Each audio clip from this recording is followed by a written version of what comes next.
Buenos días, hermanos. Se nota que algunos que están de vacaciones, nos da mucho gusto que ustedes pueden estar con nosotros, especialmente si nos está visitando. Vamos a buscar nuestras Biblias, el libro de Marcos, y leer del capítulo 11, puestos de pie, Marcos 11, el versículo 1 al versículo 11. El libro de Marcos, capítulo 11.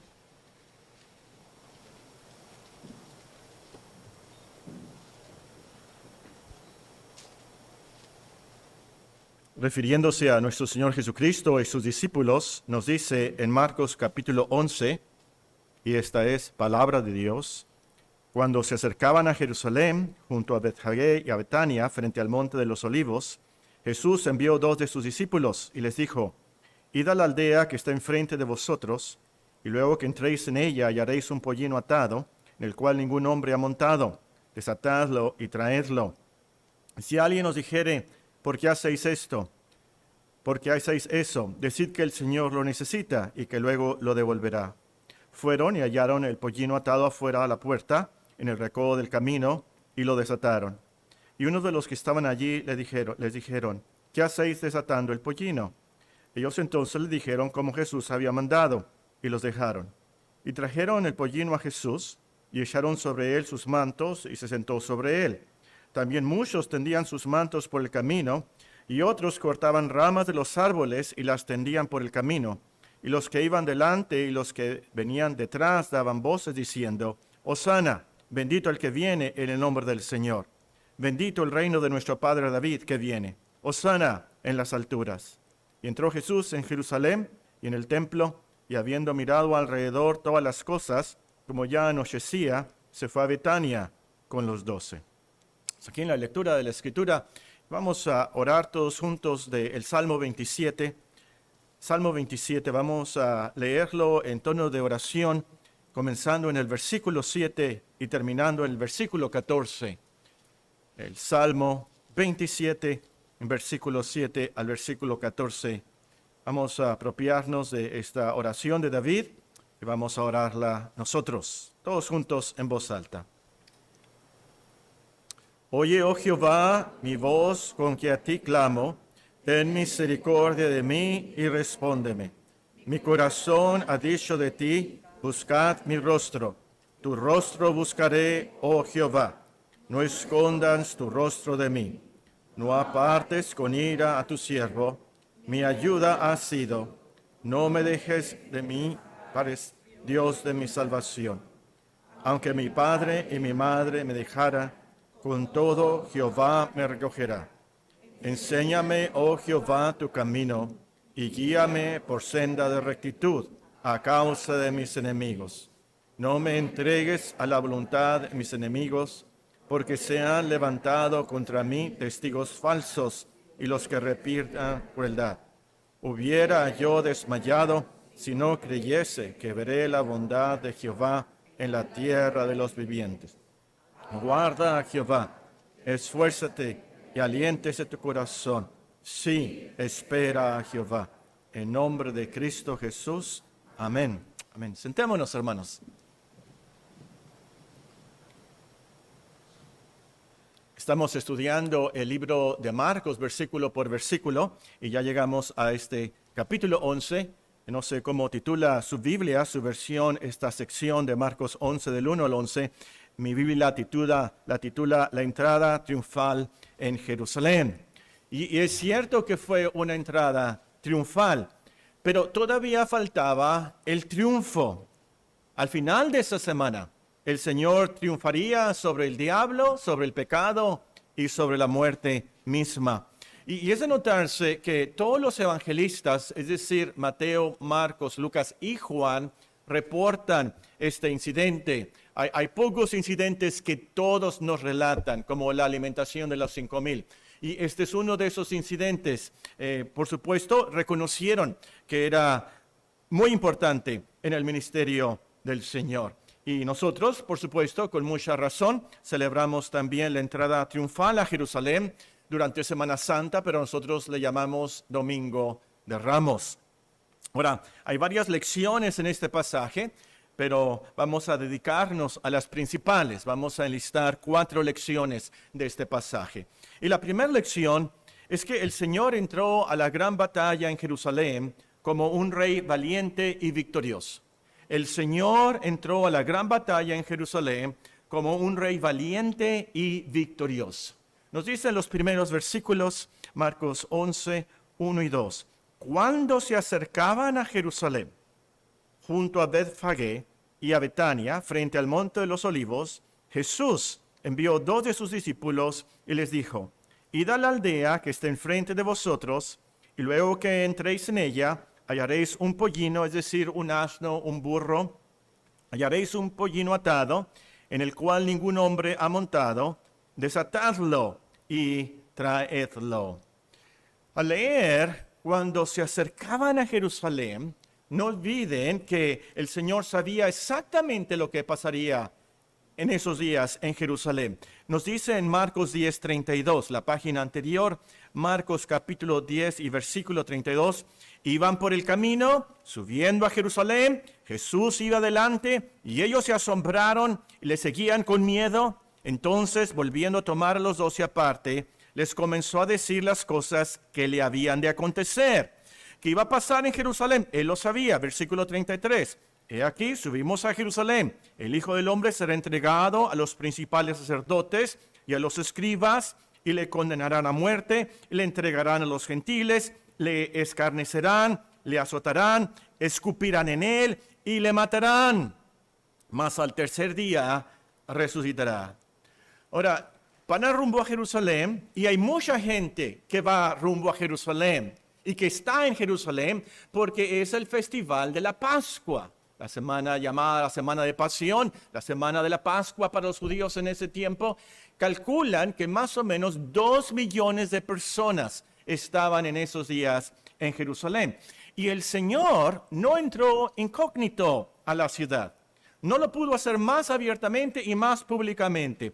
Toda la gente supo cuándo y cómo entró a Jerusalén. Entró como un rey sobre ese asno. Pero, ¿por qué lo hizo así el Señor? Si ustedes leen los evangelios, se van a dar cuenta que antes no quería que la gente supiera que estaba ahí. Se apartaba. Pero ahora manda a sus discípulos que traigan un asno, un burro, para entrar como rey a Jerusalén. Y no calla a los discípulos cuando comienzan a alabarlo, no calla a las multitudes que le cantaban: Hosana, bendito el que viene en nombre del Señor, bendito el reino de nuestro padre David que viene, Hosana en las alturas. El Señor no los calla. ¿Por qué? ¿Por qué lo hizo así? Bueno, lo hizo así porque sabía lo que iba a suceder ahí. Y él quería que supieran que él entraba a Jerusalén voluntariamente. Él iba al Gólgota voluntariamente. Quiso que todos supieran que entraba a Jerusalén como el gran rey salvador prometido. La gente, por supuesto, no lo sabía. Pero delante de sus ojos se estaba cumpliendo la profecía de Zacarías 9:9. Si tienen sus Biblias, Zacarías 9:9, el penúltimo libro en el Antiguo Testamento. Mi Biblia titula este pasaje en Zacarías 9:9, el futuro rey de Sión. Y nos dice la profecía en Zacarías 9:9, alégrate mucho, hija de Sión. Sión es Jerusalén. Da voces de júbilo, hija de Jerusalén. He aquí tu rey vendrá a ti, justo, salvador, humilde, cabalgando sobre un asno, sobre un pollino, hijo de asna.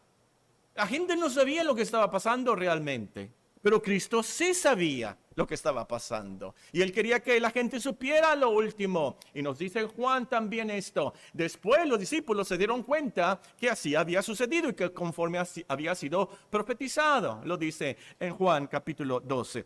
Cristo sabía lo que iba a suceder. Él iba realmente a la gran batalla de la cruz. Y eso es lo que profetiza la entrada triunfal. Como dice otra escritura en el Nuevo Testamento, él sabía que allí despojaría a los demonios, a los ángeles diabólicos, a los principados, y los exhibiría públicamente, triunfando sobre ellos en la cruz. Hace algunos años alguien me comentó que, no sé, a lo mejor usted lo ha pensado también, si Cristo sabía que iba a resucitar y había sido profetizado, y él lo repitió como acabamos de leer en el capítulo 10, y lo dijo varias veces. Si él sabía que iba a resucitar, entonces la cruz no fue para tanto. Bueno, el problema aquí es que nosotros realmente no comprendemos los dolores, las angustias, las tentaciones que sufrió nuestro Señor en la cruz. No comprendemos su angustia, sobre todo al sufrir la ira de Dios sobre su alma. Toda la ira que nosotros merecíamos por haber pecado contra Dios, Él la sufrió en el Calvario. Y toda esa ira, todos esos dolores torturaron a Cristo en alma y cuerpo por nuestra culpa. Pero al entrar a Jerusalén, y Cristo lo sabía, al entrar a Jerusalén, Él siguió delante de los discípulos. Él se montó en ese asno y fue adelante como ese Rey Salvador. No importaban los dolores, las angustias, el calvario literal que le esperaba. Es nuestro Rey Salvador, valiente y victorioso, que entra a Jerusalén. Ahora, y el punto aquí, hermanos, es, ese día el Señor entró a la gran batalla como un rey muy valiente. Tomó la copa que Dios Padre le dio y pagó todo que le debíamos a la justicia por haber quebrantado sus mandamientos. Y hermanas, eso es cómo es que Dios nos puede perdonar a nosotros. Es por esa gran batalla. Es por eso que Dios nos puede recibir. Porque Cristo murió como el gran Rey de Dios, el Rey Salvador. Él triunfó sobre el pecado, sobre el diablo, sobre la misma muerte. Entonces, cuando el diablo te tumbe a ti, cuando te sientas mal en tu conciencia, la sientes sucia, inmunda, recuerda la entrada triunfal. Recuerda que por lo que Cristo hizo, al entrar a Jerusalén ese día, hay perdón, hay victoria sobre esas tentaciones tan fuertes. Tú caes, levántate, porque hay perdón por Cristo, nuestro gran Rey. Él ya venció, ya obtuvo el triunfo por nosotros. Como dice el coro, a la victoria Jesús nos llama. Entonces, arrepiéntete por supuesto, pero levántate. Esa es la gloria del Evangelio, que por Cristo, lo que Él sufrió, nosotros podemos ser salvos. Hay muchos cristianos, me temo, que el diablo los ha tumbado. Y han pecado, sí, y los ha tumbado, y ellos piensan, bueno, voy a leer la Biblia ahora sí, y ahora sí voy a venir a los tiempos de oración por Zoom a las 7:15 el miércoles, ahí voy a estar, ahora sí voy a contar con más ánimo, ahora sí. Hermanos, nuestra salvación no depende de nuestros hechos, nuestras obras cristianas. Depende de lo que Cristo hizo por nosotros como el Rey Salvador de Dios.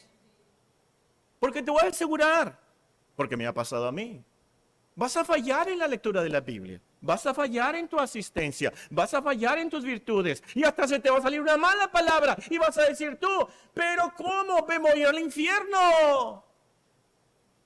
No dependas de tus obras, depende de Cristo, el gran Rey Salvador, que fue a Jerusalén con mucha valentía, y Él obtuvo la victoria por nosotros. Primera lección, entonces, el Señor entró a la gran batalla en Jerusalén como un rey valiente y victorioso. Segunda lección, el Señor es rey soberano sobre la creación, los humanos y todas las circunstancias. El Señor es rey soberano, valga la redundancia, un rey es el soberano.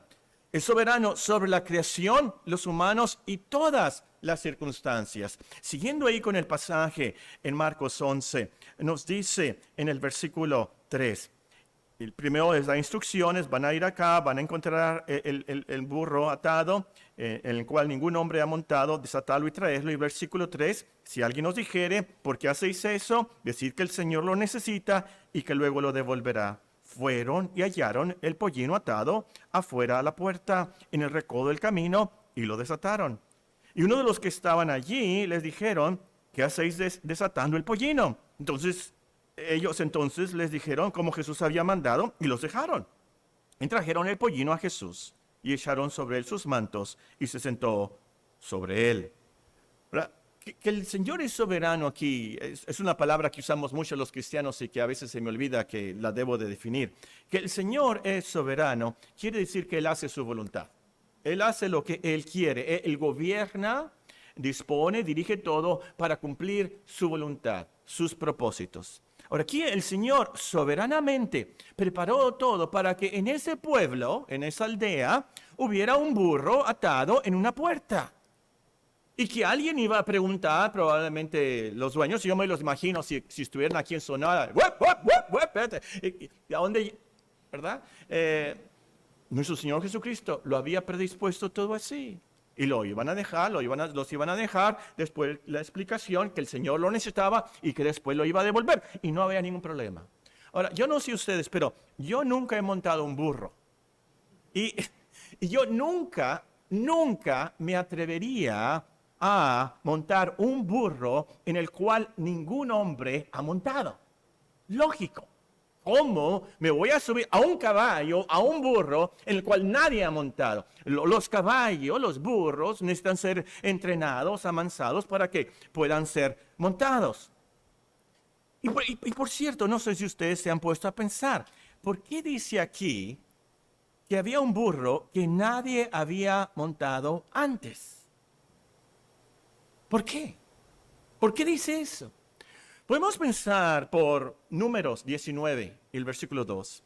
Una de las razones es, el Señor es tan santo que las cosas que van a ser usadas por Él deben de ser nuevas, por así decirlo, vírgenes. Es por eso que José de Arimatea, ¿se acuerdan de José de Arimatea que pidió el cuerpo del Señor? ¿Se acuerdan? Y que Pilato se sorprendió, ¿cómo que ya murió? ¿Se acuerdan? Se le entregó el cuerpo y fue y lo enterró en una tumba, y dice el Evangelio, en un sepulcro en el cual aún no se había puesto a nadie. Es el mismo principio y doctrina aquí. Y el burro, por supuesto, tenía que ser así, porque el Señor es el Señor, santísimo. Ahora, les decía, yo nunca me subiría a un burro, ni a un caballo, ni a nada, a menos que haya sido amansado, por supuesto. Claro, pero aquí el Señor se sentó sobre ese animal y el burro no brincó, no pataleó, no sé si así se dice de los burros, no rebuznó, nada. ¿Por qué? ¿Cómo? Porque el Señor es soberano sobre los animales, sobre la creación. ¿Se acuerdan ustedes del asna de Balaam? ¿Se acuerdan de Balaam y Balac? ¿Se acuerdan de Balaam? ¿Se acuerdan del asna que habló? Porque le estuvo pegando. ¿Se acuerdan? Vamos a suponer que este asno, este burro, hablara. ¿Cómo iba a testificar del gran privilegio de haber llevado al Señor? Y si le preguntaran, ¿pero qué no te afectó? Y tú nunca habías cargado a nadie, no habías llevado a nadie. Claro, el Señor es el Creador.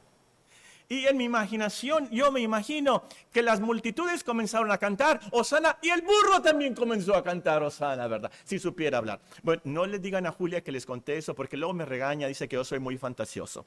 Bueno, el punto es, el Señor soberano gobernó al animal, gobernó a los dueños, y exactamente las circunstancias, a la hora, minuto y segundo exacto, tenía que estar atado ese burro, y ahí estaba, en esa puerta, en ese pueblo, y ahí lo encontraron los discípulos. El Señor es soberano sobre todo. Y hermanos, esta es una lección muy, pero muy motivadora. Aplicarla bien en tu vida te va a traer mucha paz, mucha esperanza y mucha valentía. Y lo mejor, sobre todo, te va a llevar a alabar a Dios, nuestro Señor, como el Rey soberano sobre todas las cosas. Hermana, hermano, ¿tú crees, como dice el himno, todo lo que pasa en mi vida aquí, Dios me lo prepara para bien de mí? ¿Lo crees? ¿Todo? Aún las llantas ponchadas, sales que vas al trabajo, vas tarde y la llanta ponchada. ¿Pero cómo? ¿Crees que el Señor estuvo sobre esa circunstancia de la llanta ponchada? Y ahí vas corriendo al trabajo, el semáforo en rojo. ¿Pero cómo? ¿Lo crees que es de Dios? Que se va la electricidad a las 3 de la tarde en Hermosillo y estamos, ¿qué? A 45 grados. ¿Pero cómo? ¿Es el Señor, sí o no? ¿Está sobre los cables de electricidad el Señor? ¿Sí o no? Los cambios de maestro. Es que no quería ese maestro. No, ese maestro no. ¿Crees que es del Señor, sí o no? El cambio de maestro. Te pica un moshomo. ¿Cómo se dice en español moshomo? Hormiga. Así, pero en Sonora, moshomos, ¿verdad? Te pica un moshomo. Te pica un mosco con dengue. ¿Es el Señor? ¿Sí o no? ¿Está el Señor sobre esos animales? ¿Sí o no? Si tú lo crees que realmente es tan soberano así, tan Dios, el Señor, te va a dar mucha paz. Te va a dar mucha calma, mucha esperanza, mucha valentía. El Señor lo ha ordenado así. Está bajo la supervisión exacta de nuestro gran Rey soberano. Y es una lección que todos nosotros, creo, debemos de aprender. Somos tan incrédulos, ¿verdad? Y debemos de aplicarla. Leamos la Biblia, meditemos en las promesas de su providencia, leamos una vez más las historias que comprueban esta verdad. Les recomiendo mucho la historia de Ruth, la historia de Esther. Se ve claramente la soberanía de Dios en todo. Y oremos al Señor, al leer la Biblia, al meditarla. Señor, inyecta esto a mi corazón, dame paz, yo necesito aprender a vivir así. Y lo quiero hacer para tu honra, para adorarte a ti como mi Señor. Segunda lección. El Señor es Rey soberano sobre la creación, los hombres y todas las circunstancias. Muy bien, tercera lección. Nos enseña Marcos 11, el 1 al 11. El Señor merece ser adorado como el gran Rey Salvador. El Señor merece ser adorado como el gran Rey Salvador. Leemos en el versículo 8. Marcos 11, 8.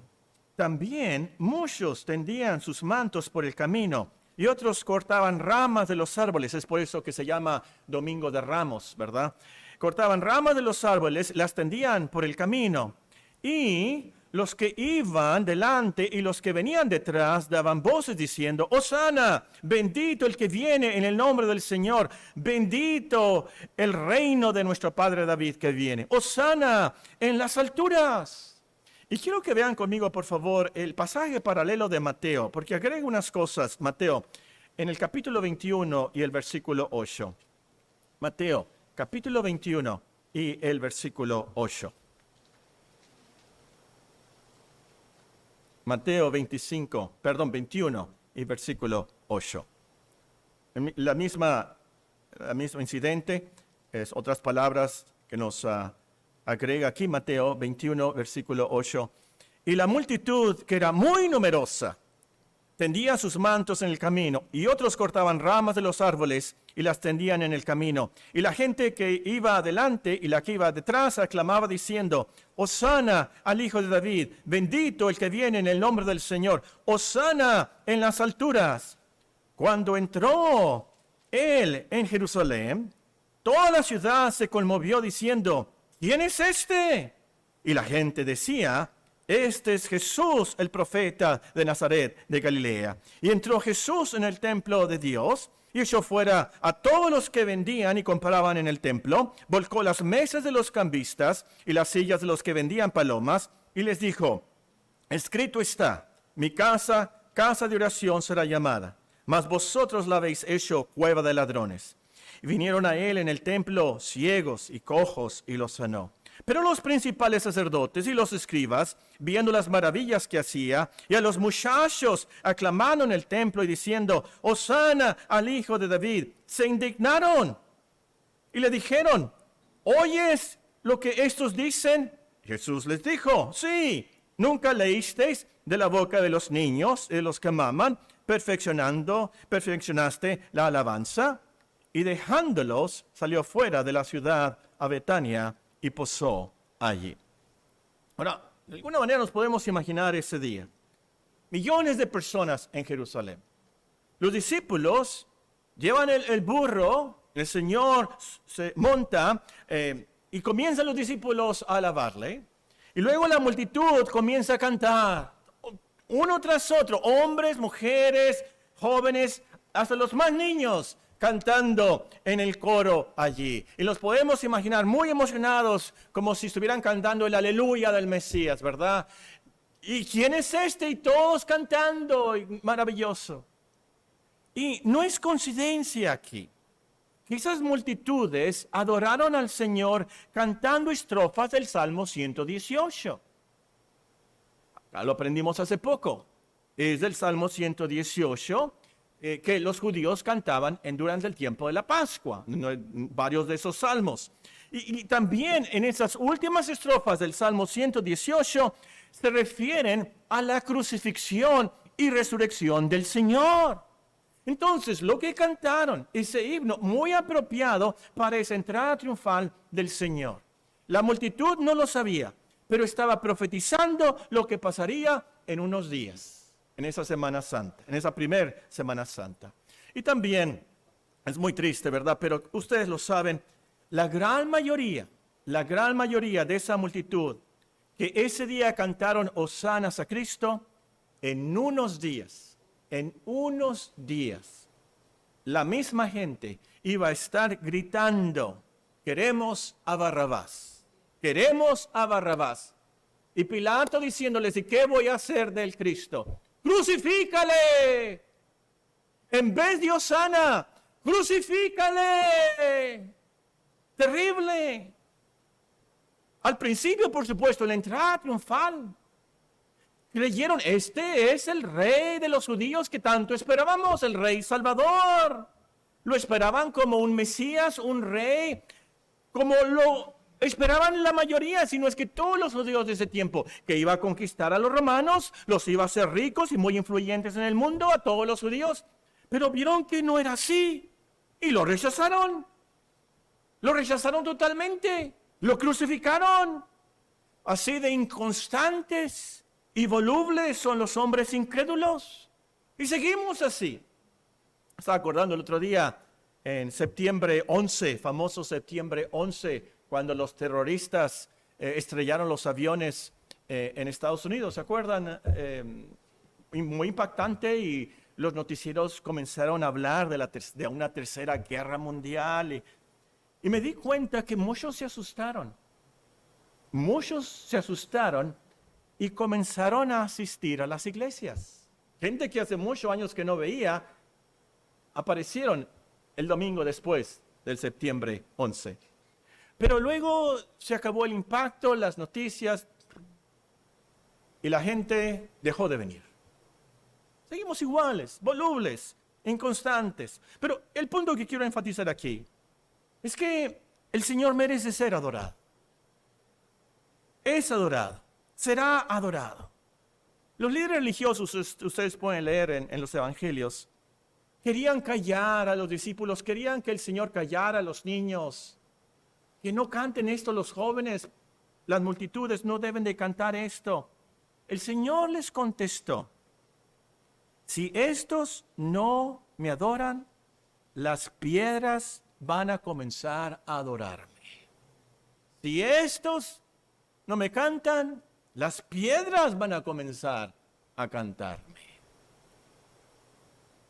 Lo pueden checar cuando lleguemos al cielo. Es una teoría que tengo. Sospecho que es verdad. Que cuando leemos en los evangelios que el Señor se fue aparte a un monte a orar, o decía, y se fue aparte a un lugar desértico. Yo sospecho, claro, Él oró sin duda alguna. Pero sospecho que Él también recibió la adoración de miles, millones de ángeles cuando estaba ahí. En Belén ¿Se acuerdan los pastores, los ángeles? Y sospecho que los seres invisibles para nosotros, por supuesto, pero no para Cristo, siempre estaban adorándole. Cuando menos cantándole, Santo, Santo, Santo. El Señor es Dios. Y lo voy a decir con cuidado aquí, hermanos. Ojalá que nadie me malentienda. Oramos a Cristo, oramos al Señor. Y generalmente, muchas veces, el 100% que oramos al Señor es, Señor, necesito esto. Señor, ayúdame con esto. Señor, haz esto. Peticiones, necesidades, y lo debemos de hacer. Podemos hacerlo. Debemos de echar nuestras cargas sobre Él, como nos dice el apóstol. Debemos de orar cuando tenemos esas ansiedades. Claro que sí. Pero hermanos, algo está mal en nuestros tiempos de oración cuando nada más son peticiones. Como si Cristo fuera un Santo Claus cósmico que está listo nada más para nosotros ahí. Y nos portamos más o menos bien y nos va a contestar. No. Cristo merece ser adorado de corazón por quién es Él. ¿Por quién es Él? Cristo merece ser adorado como el enviado de Dios, el Rey soberano, el gran Salvador. Hay un corito, siempre me acuerdo del hermano Alfonso Álvarez con este corito. Los campamentos, me imagino que lo cantaba mucho a la hora de comer. Nos decían, hay que cantar un corito. Y el hermano Alfonso siempre nos dirigía en el corito, demos gracias al Señor, demos gracias. Demos gracias por su amor. ¿Se acuerdan? Y hay una frase que cambiamos en ese corito, porque antes decía el corito, por las mañanas las aves cantan las alabanzas de Cristo el Salvador. Y la cambiamos, ¿verdad? Por las mañanas las aves cantan las alabanzas de Cristo el Creador. Y la última frase es lo que quiero llamar la atención aquí. La última frase es una pregunta retórica. ¿Y tú, amigo, por qué no cantas? ¿Por qué no cantas las alabanzas de Cristo el Salvador? Las piedras cantarían las alabanzas de Cristo el Creador. Pero tú, amigo, amiga, no cantas las alabanzas de Cristo el Salvador. Hoy, este día, te recomiendo, ve a tu cuarto, cierra la puerta, híncate y dile, Señor, perdóname porque no te he adorado. Me arrepiento de mis pecados. Quiero que me salves, quiero que me perdones. Cree en Él como el gran Rey Salvador y Él te va a perdonar, te va a dar vida eterna. Para eso vino, para darnos vida eterna, vida con Dios. Te vas a animar entonces a adorarle, a alabarle, sabiendo que al instante Él limpia tu conciencia de toda obra mala, como dicen Hebreos. Limpia tu conciencia de toda obra mala. Él te promete que todas las cosas te van a ayudar a bien, como dice en Romanos. Y te promete que te va a llevar a Dios, como dice en el libro de Pedro. Es un gran Salvador que merece ser adorado.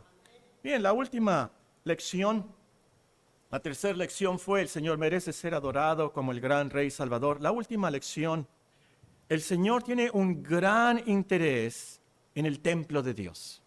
El Señor tiene un gran interés en el templo de Dios. Leemos en Marcos 11:11. Marcos 11:11. Entró Jesús en Jerusalén y en el templo.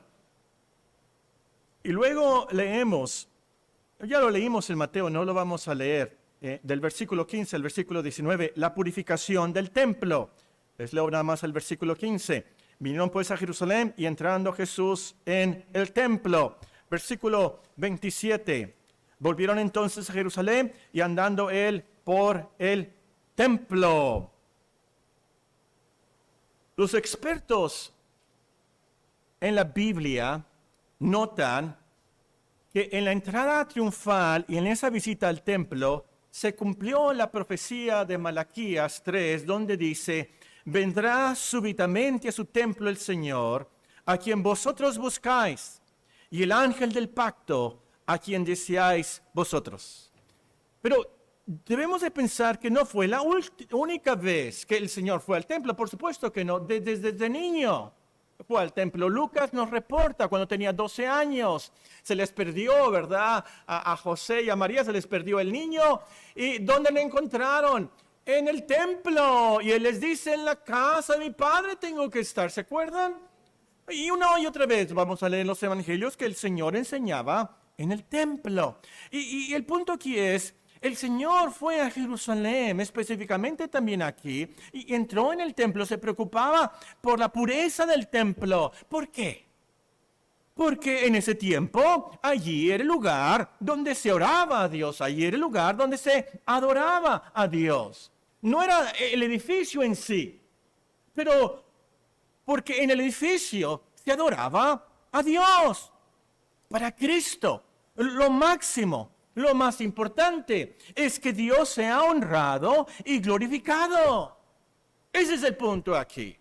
Todo lo hizo para ese fin. Por eso la purificación del templo. Por eso fue a Jerusalén ese día. Todo lo que hizo a través de todo su ministerio, Él quiso que Dios fuera adorado correctamente, que fuera honrado y glorificado. En sus estudios como niño en Nazaret, en su trabajo en la carpintería, en sus viajes, en sus milagros, su enseñanza, todo Él quería que Dios sea honrado, que Él sea adorado apropiadamente. Pudiéramos aplicarle, por supuesto, el versículo. Él comía o bebía o hacía cualquier otra cosa, todo lo hacía para la gloria de Dios. Y escúchame muy bien aquí, por favor. No me vayan a creer luego, no vayan a creer que digo herejías. Escuchen bien. Cristo no fue en esa entrada triunfal, Cristo no fue a Jerusalén para morir por nosotros. Cristo no fue a Jerusalén, al Calvario, para morir por nosotros, para que fuéramos felices al cielo. Esa no fue su razón final, no fue la causa original. Cristo murió por nosotros, para que pudiéramos nosotros adorar a Dios. Por eso, a lo último, no se trata de nosotros, pero de Dios. Cristo murió para purificarnos de nuestros pecados, para que podamos estar en la eternidad admirando a Dios, adorándole a Él. Esa fue la visión de su vida y su muerte y resurrección de Cristo. Para que le adoráramos a Él, porque el Padre anda buscando adoradores, le dijo a la mujer samaritana. Hombres y mujeres que le adoren en espíritu y en verdad. ¿Cuál es la aplicación? Y con esto termino. ¿Cuál es la aplicación para nosotros? Bueno, obviamente, claramente, que apreciemos el templo, la casa de Dios. Y si comemos, estudiamos, trabajamos, jugamos o cualquier otra cosa, lo hagamos todo para la gloria de nuestro Dios. Eso te va a motivar mucho si eres cristiano. Tener esta visión de la vida. Yo estoy aquí en este mundo para honrar y glorificar a mi Creador, a mi Salvador. Es una de esas preguntas existencialistas, ¿verdad? ¿Por qué vivo? ¿Para qué estoy yo aquí? ¿Por qué tengo vida? Va a satisfacer tu alma. Y a lo último, vas a estar totalmente satisfecho en la eternidad, que te des cuenta. Vives para honrar y glorificar a tu Creador y Salvador. Y esto lo podemos hacer precisamente porque Él es nuestro Rey Salvador. Él nos da los medios, nos salva, nos da los recursos, las energías para vivir para Dios. Como dice la Escritura, nos da el querer como el hacer por su buena voluntad. Hermanos, amigos, tenemos un gran Salvador. Oremos, oremos al Señor.